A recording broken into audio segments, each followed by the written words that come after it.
അങ്ങനെ നമ്മളിതാ തിളച്ച വെള്ളത്തിലേക്ക് 1 കപ്പ് സോയാബീൻ ഇട്ടിട്ട് ഒന്ന് സോഫ്റ്റ് ആവാനായി വെച്ചിരുന്നു.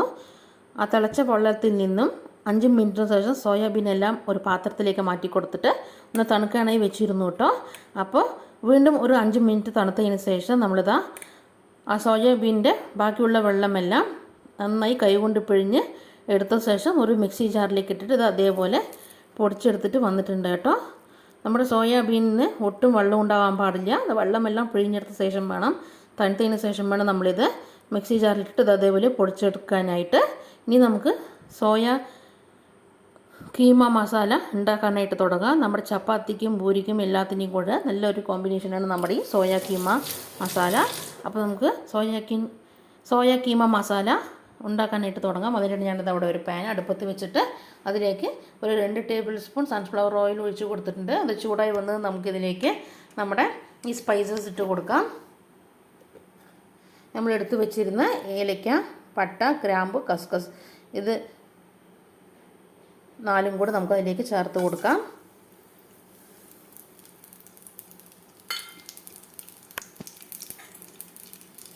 അതൊന്ന് മൂത്ത് വന്നതും ഇതിലേക്ക് നമ്മൾ കട്ട് ചെയ്ത് വെച്ചിരിക്കുന്ന സവാള ചേർത്ത് കൊടുക്കാം.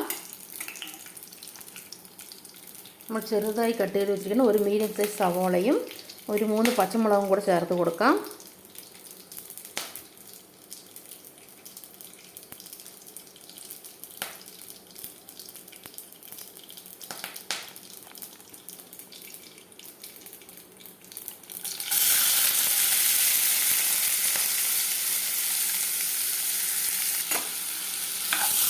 സവോളയും പച്ചമുളകും കൂടി ചേർത്ത് കൊടുത്ത ശേഷം നന്നായിട്ടൊന്ന് ഫ്രൈ ചെയ്തെടുക്കുക.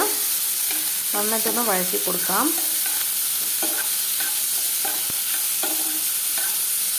ചെറുതായിട്ടൊന്ന് വഴറ്റി വന്നതും, അതായത് നമ്മൾ ബ്രൗണിഷ് കളർ വന്നതും ഇതിലേക്ക് നമ്മുടെ ജിഞ്ചർ ഗാർലിക് പേസ്റ്റ് ചേർത്ത് കൊടുക്കുക. 1 table spoon ginger garlic paste ചേർത്ത് കൊടുക്കുക.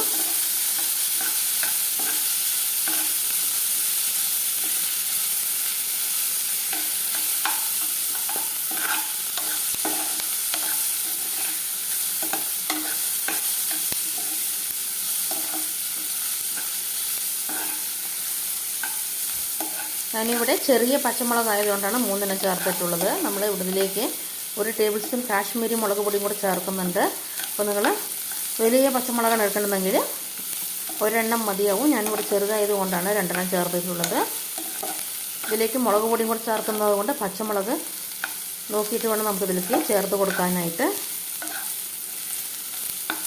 ഞാനിതാ സവാള ഒന്ന് മൂത്ത് വന്നതും അതിലേക്ക് നമുക്ക് ജിഞ്ചർ ഗാർലിക് പേസ്റ്റ് ചേർത്ത് കൊടുക്കാം. ഞാനിതാ 1 table spoon ginger garlic paste ചേർത്ത് കൊടുക്കുന്നുണ്ട്.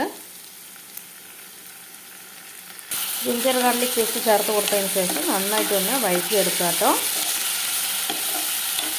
ഇതിൻ്റെ പച്ചമണമൊന്ന് മാറി വന്നതും അതിലേക്ക് നമ്മുടെ തക്കാളി ചേർത്ത് കൊടുക്കാം. കട്ട് ചെയ്ത് വെച്ചിരിക്കുന്ന തക്കാളി ചേർത്ത് കൊടുക്കുക.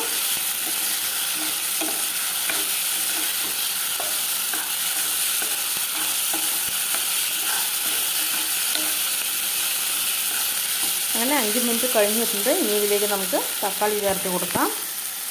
ഞാനിതാ ഒരു നന്നായി പഴുത്ത മീഡിയം സൈസ് തക്കാളി ചെറുതായി കട്ട് ചെയ്ത് വെച്ചിട്ടുണ്ട്, അത് ചേർത്ത് കൊടുക്കാം.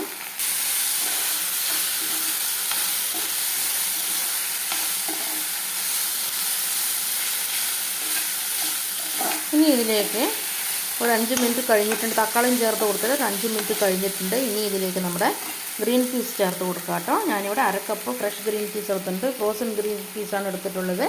നിങ്ങൾ സാധാരണ ഗ്രീൻ പീസാണ് ഉപയോഗിക്കുന്നതെങ്കിൽ നന്നായി കഴുകിയെടുത്ത ശേഷം 8 മണിക്കൂർ വെള്ളത്തിൽ കുതിർക്കാൻ വെച്ച ശേഷം കുക്കറിലേക്ക് ഇട്ടിട്ട് ഒരു 3 വിസിൽ വരുന്നത് വരെ വേവിച്ചെടുക്കുക. അതിന് ശേഷം ഇതിലേക്ക് ചേർത്ത് കൊടുക്കുക കേട്ടോ. ഞാനിവിടെ ഫ്രോസൺ ഫ്രഷ് ഗ്രീൻ പീസ് ആയതുകൊണ്ടാണ് അങ്ങനെ കുക്കറിലിട്ട് വേവിക്കാതെ അങ്ങനെ നേരിട്ട് തന്നെ ചേർത്ത് കൊടുക്കുന്നത്.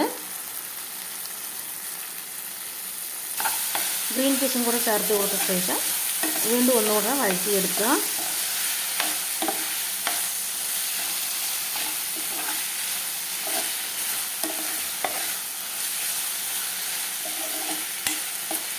ഇനി ഇതൊന്ന് അടച്ച് വെച്ചിട്ട് നമ്മുടെ തക്കാളിയെല്ലാം വെന്ത് ഉടഞ്ഞ് വരുന്നത് വരെ നമുക്ക് ഒരു 5 മിനിറ്റ് അടച്ച് വെച്ചൊന്ന് വേവിച്ചെടുക്കാം. തക്കാളിയെല്ലാം ഒന്ന് വെന്ത് ഉടഞ്ഞ് വരട്ടെ. ഇതിലേക്ക് ആവശ്യത്തിനുള്ള കറിവേപ്പിലയും കൂടെ ചേർത്ത് കൊടുത്ത ശേഷം നമുക്കിതൊന്ന് അടച്ച് വയ്ക്കാം.